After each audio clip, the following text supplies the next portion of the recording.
Radhavallabh love Shri Harivansh. इस video में हम बात करने जा रहे हैं सावन सोमवार व्रत में की जाने वाली उन गलतियों के बारे में जिनसे व्रत खंडित हो जाता है, टूट जाता है। थोड़ा थोड़ा करके हमारे व्रत को नुकसान पहुंचता है और ऐसे में फल हमको केवल 10% 20% ही मिल पाता है। ठीक है, और हमारी श्रद्धा होने लगती है कि हम लंबे समय से विधि विधान से व्रत कर रहे हैं लेकिन मनोकामनाएं पूरी नहीं हो रही हैं। तो होता क्या, देखिए जैसे कि पहली गलती क्या होती है, ज़्यादातर मैंने ऐसे लोगों को करते देखा है कि वो व्रत तो करते हैं लेकिन सुबह ही नहीं उठ पाते हैं। अब देखिए नाम से ही स्पष्ट है, ब्रह्म मुहूर्त, यानी ये भगवान का समय माना जाता है, भगवान का मुहूर्त। देखिए नकारात्मक शक्तियों भूत प्रेतों का अलग टाइम होता है, वो रात में होता है, लेकिन सुबह भगवान का समय होता है जिसमें भी ब्रह्म लगा हो। वो चीज़ें खास होती हैं, बड़ी मानी जाती हैं, जैसे कि ब्रह्म राक्षस यानी कि भूत प्रेत का सबसे बड़ा मतलब ये कहा जाता है शब्द। ठीक है, ब्राह्मण या फिर ब्रह्मा जी या फिर जो है ब्रह्म मुहूर्त, जिसमें भी ब्रह्म लग जाता है वो मुख्य बन जाता है। तो ब्रह्म मुहूर्त का महत्व समझिए। अगर आप ब्रह्म मुहूर्त में उठ करके सूर्य देवता को अर्घ्य नहीं दे पाते हैं भगवान भोलेनाथ, और मैंने ये भी सुना है कि भगवान भोलेनाथ को अगर ब्रह्म मुहूर्त में जल अर्पित किया जाए तो वो उन्हें अमृत के समान लगता है, और अगर थोड़ी देर बाद यानी 5 से 6 बजे के बीच अर्पित किया जाए तो उन्हें दूध के समान लगता है। इसी तरह से आगे भी है जो है, तो इसलिए जो है हमें ब्रह्म मुहूर्त में जो है उठने का प्रयास करना चाहिए, वरना एक नियम जो है यहीं पे थोड़ा सा टूट जाता है, व्रत को नुकसान पहुंचता है। आगे क्या गलतियां होती हैं, कई लोगों की दिन में सोने की आदत होती है। किसी भी व्रत में दिन में सोना वर्जित होता है, स्पष्ट लिखा होता है कि दिन में सोने से व्रत खंडित होता है। तो एक नियम यहीं पे टूट जाता है और व्रत को नुकसान पहुंचता है। देखिए मैं ये तो नहीं कहूँगी कि एक गलती से आपका पूरा व्रत चौपट हो जाएगा, क्योंकि देखिए भगवान का एक बार भी अगर हम नाम लेते हैं ना तो उसका भी कई गुना फल हमें मिलता है। तो ये तो हम भगवान के लिए तपस्या कर रहे हैं, भूखे रह रहे हैं, तो पूरा व्रत तो चौपट नहीं होता। लेकिन क्या होता है, कई बार जो अगर 100% हमें फल मिलना है तो वो 80%, 90 या फिर जो है कई बार 20-30% ही मिलता है, क्योंकि कई गलतियां हम आगे करते हैं, आगे हम बताने वाले हैं जो कि ध्यान नहीं दे पाते हैं हम लोग। सच में बात है ये। देखिए होता क्या है कि व्रत में स्पष्ट वर्जित होता है, ब्रह्मचर्य व्रत खंडित अगर हो जाए तो व्रत पूरा भंग हो जाता है। ठीक है, अब अष्टविध मैथुन वर्जित होता है, जिसमें अश्लील चीज़ें देखना नहीं है, अश्लील चीज़ें सुनना नहीं है, बोलना नहीं, स्पर्श नहीं करना है। कई लोगों को गाली देने की आदत होती है, मजाक मजाक में अश्लील चीज़ें बोलते हैं, मजाक करते हैं। अगर हम मोबाइल स्क्रॉल कर रहे हैं, फोटो ही हमने देख ली, तो इस तरह से व्रत को नुकसान पहुंचता है। तो 8 प्रकार से, यानी कि स्पर्श करने से लेकर के बाकी सारी चीज़ें, 8 प्रकार से ब्रह्मचर्य व्रत का पालन करना होता है। तो इसके लिए आप एक सिंपल तरीका अपना सकते हैं कि एक जीमेल व्रत के लिए अलग से बना लीजिए। उस जीमेल में आप हमेशा जो है भजन कीर्तन जो मैं बताने जा रही हूँ और कुछ बताऊँगी चैनल के नाम क्या क्या देखना चाहिए, वो आप देखेंगे तो आपको वही चीज़ें रिकमेंड करी जाएंगी, कोई और चीज़ें कम दिखाई जाएंगी। ठीक है, तो इससे आपकी भक्ति भी बढ़ेगी, क्योंकि अगर आप सत्संग सुनते हैं, भगवान की कोई कथा सुन रहे हैं, चाहे वे भगवान का वीडियो देख रहे हैं, तो वो आपकी पूजा में ही शामिल होता है। ठीक है, क्योंकि प्रथम भगत संतन कर संगा, यानी सत्संग सुनना पहली भक्ति भगवान ने कही है, और उनकी कथा वगैरह सुनना ये भी भक्ति में आता है। तो आप अपने व्रत का जो है मतलब ऐसा मत समझा करिए कि हम टाइम पास कर रहे हैं, कि भगवान का कुछ देख रहे हैं तो टाइम नहीं, वो भी भक्ति में शामिल होता है। आप ये व्रत को मजबूत बनाता है। पहली चीज़ ये। दूसरी चीज़, सोना तो बिल्कुल नहीं, आप सभी समझ गए होंगे। ठीक है, तो देखना क्या क्या चीज़ है। आप मेरू वृंदावन नामक एक चैनल देख सकते हैं। उसमें क्या होता है कि लड्डू गोपाल की जो सेवा कर रहे हैं आजकल के लोग, उनके साथ जो चमत्कार हो रहे हैं, रोज उनके साथ घटित हो रहा है, जो मतलब हम सोचते हैं कि भगवान अब कहाँ चमत्कार करते होंगे, कलयुग में कहाँ दर्शन वर्शन होते होंगे, लेकिन ऐसा नहीं है। आज भी मतलब इतने लोग, मतलब करोड़ों लोग भक्ति जो कर रहे हैं, तो उसमें बताते हैं खुद भक्त आकर के, और ऐसी चीज़ें कि वो भगवान के अलावा कोई और कर ही नहीं सकता। ठीक है, तो वो आप देखिए मेरू वृंदावन चैनल में, या फिर मेरा वृंदावन, दोनों में से कोई भी सर्च कर लीजिए, दोनों। ठीक है, और आप भजन मार्ग में जो है गुरुदेव के प्रवचन सुन सकते हैं। ठीक है, और कुछ और भी हैं चैनल, जैसे कि विघ्नहर्ता श्री गणेशा। इसमें जो है कई भगवान की जो है शिव शंकर की, गणेश जी की ऐसी कथाएं दिखाई जाती हैं। भक्तमाल की कथाएं देखिए, बहुत बहुत बहुत अच्छा है ये, क्योंकि भगवान उतना प्रसन्न अपनी पूजा से नहीं होते जितना उनके भक्तों की कथाएं सुनने से, भक्तों की लीलाएं सुनने से प्रसन्न होता है। अगर भक्तमाल की कथा पढ़ी जाए, भगवान को सुनाने का भाव किया जाए, या फिर कथाएं देखी जाए, तो इससे कई गुना लाभ क्यों है। क्योंकि देखिए जैसे कि माता पिता अपने बच्चों की कथाएं सुनते हैं, उनका देखते उनको उनकी तारीफ सुनते हैं तो ज़्यादा खुश होते हैं। उसी तरह से भगवान अपने भक्तों की तारीफ, भक्तों की चीज़ें देखने सुनने से ज़्यादा खुश होते हैं कथा सुनाने से। ठीक है, तो आप भक्तमाल, एक नया धारावाहिक चला हुआ है अभी निम्बार्क टीवी पर, तो वो आप देख सकते हैं, यूट्यूब पे भी है। ठीक है, ज़रूर सर्च करिएगा भक्तमाल। ये सब कुछ चीज़ें देख करके आप अपनी भक्ति को बढ़ा सकते हैं, व्रत मजबूत कर सकते हैं।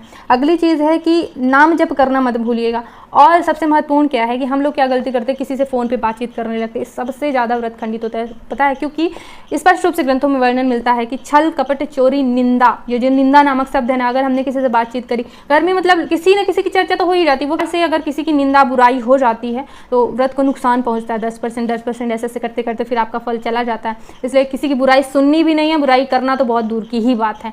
क्रोध करने से व्रत खंडित होता है। किसी पर बेवजह गुस्सा कर रहे हैं, बार बार उसको बताया मैं आज व्रत हूँ, तुम ऐसा नहीं कर पाए, वैसा नहीं किए, ऐसा बिल्कुल क्रोध नहीं करना है। बच्चों पर अलग बात है, दिखावा आप ऊपर से करें बच्चों पर, लेकिन अंदर से क्रोध बिल्कुल करने से व्रत खंडित होता है। व्रत में आंसू नहीं गिराए जाते हैं किसी भी और कारण से, जैसे कि अगर भक्ति भाव में आ रहे हैं कि भगवान के हम मतलब भक्ति नहीं कर पा रहे हैं, हे प्रभु दर्शन नहीं दे रहे हो या कुछ भी है, तो वो आंसू अगर गिरते हैं तो उसमें दोष नहीं है। लेकिन आप अपनी समस्याएं बता के भगवान को रो रहे हैं या फिर किसी और कारण से रो रहे हैं, तो वो आंसू गिराने से व्रत जो है भंग होता है, ऐसा वर्णन मिलता है ग्रंथों में। ठीक, तो इन सब नियमों को ध्यान रखने का एक खास तरीका है कि आप पूरे दिन नाम जप करें, क्योंकि व्रत की परिभाषा यही होती है कि दिन भर भगवान के भजन कीर्तन में दिन व्यतीत किया जाए, उनके स्मरण में जो है दिन जाए, इसीलिए व्रत किया जाता है। ठीक है, तो आपको ऐसा आप काउंटर मंगा सकते हैं, 50 रुपये का ऑनलाइन मिल जाता है। इसकी खासियत क्या है, ये बटन है, इसमें जो है आप बटन दबाते हुए अंगूठी की तरह लगा करके नाम जप कर सकते हैं। ठीक है, और नाम जप करते रहेंगे, पता रहेगा, किसी की बुराई नहीं करना, झूठ नहीं बोलना, बिल्कुल गुस्सा नहीं आना चाहिए यार, एकदम याद रहेगा। तो दिन भर भगवान के ध्यान में समझ लीजिए कितनी भक्ति बनेगी।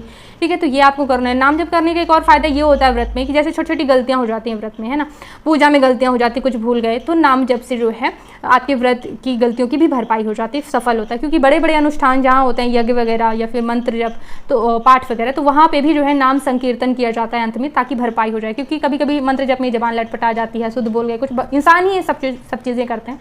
गलतियों की भरपाई के लिए नाम संकीर्तन किया जाता है, नाम को गाया जाता है, या फिर नाम जप भी आप कह सकते हैं।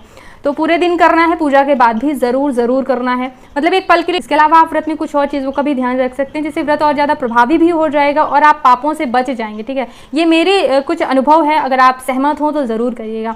जैसे कि मुझे इंटरनेट से जानकारी मिली है कि जो हम टूथपेस्ट प्रयोग करते हैं वो बिना हड्डी के नहीं बनाया जाता है। ठीक है, तो आप इस दिन जो है घर पर कोई मंजन बना करके प्रयोग करें, जैसे कि त्रिफला, हल्दी, नमक वगैरह मिला करके जो है मंजन किया जा सकता है, या फिर त्रिफला या फिर हल्दी ही मिला ले, नमक नहीं मिलाना। लेकिन नमक अगर आपने मतलब मंजन में कर लिया तो उससे भले ही कम नुकसान होगा जितना हड्डी से, मतलब हड्डी के चूरने से तो अच्छा ही है ना नमक। हालांकि व्रत में नमक नहीं लिया जाता है, जैसे कई लोग नहीं लेते हैं, तो जो लोग नहीं लेते हैं वो लोग त्रिफला और हल्दी वगैरह मिला के, लौंग मिला के, घर के जो मसाले, मतलब आप देख लीजिए, नीम के पत्तों से, नीम की दातून से, ऐसे जो है कुछ घर की चीज़ों से आप मुख शुद्धि कर सकते हैं, या फिर 12 कुल्ले करके मुख शुद्धि कर सकते हैं।